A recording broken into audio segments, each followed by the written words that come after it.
ಟ್ರಸ್ಟಿಗಳಾಗಿ ಕಾರ್ಯ ಮಾಡಿ ಕಂಬೈಂಡ್ ಸ್ವರೂಪದಲ್ಲಿದ್ದು ಮಾಡ್ತಾ ಹೋಗ್ರಿ. ಆಗ ಯಾವುದೇ ಕಾರ್ಯ ಮಾಡಿದ್ರು ಏನಾಗುತ್ತೆ, ಈಸಿಯಾಗಿ. ಅದಕ್ಕೆ ಹೇಳ್ತಾರಲ್ಲ, ಬೆಟ್ಟವನ್ನು ಕೂಡ ಏನು ಮಾಡಿದ್ರು ಪ್ರತಿಯೊಬ್ಬರ ಬೆರಳಿನ ಸಹಯೋಗ.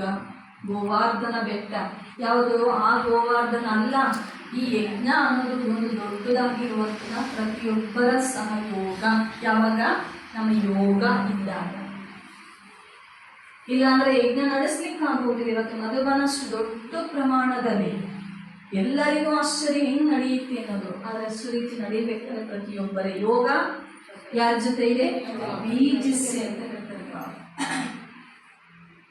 बीज से योग लगाते हो. बीज से कनेक्शन अथवा स्नेह होने के कारण स्नेह का रिटर्न सहयोग प्राप्त हो जाता है.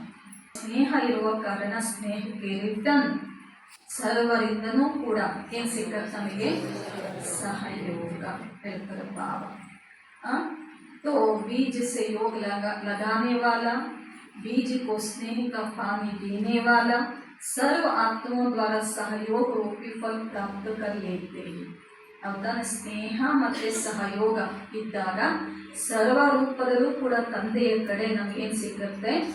ಫಲದ ಪ್ರಾಪ್ತಿಯಾಗತ್ತೆ ಮಕ್ಕಳೇ ಅಂತ ಭಾವ. ಅದಕ್ಕಾಗಿ ಯಾವಾಗ ಈ ರೀತಿ ಮಾಡ್ತಾ ಹೋಗ್ತೀವಿ, ಒಂದು ಬಂಧನ ಮುಕ್ತರಾಗ್ಬೋದು, ಮತ್ತೊಂದು ಲಾಸ್ಟಲ್ಲಿ ಬಂದರೂ ಕೂಡ ಏನಾಗ್ಬೋದು? ಫಾಸ್ಟಲ್ ಇದ್ದಂಥವ್ರು ಫಸ್ಟಲ್ಲಿ ಬರುವಂಥದ್ದು. ಅದಕ್ಕಾಗಿ ನಿಮ್ಮ ಒಂದು ಯೋಗವನ್ನು ಯಾರ ಜೊತೆ?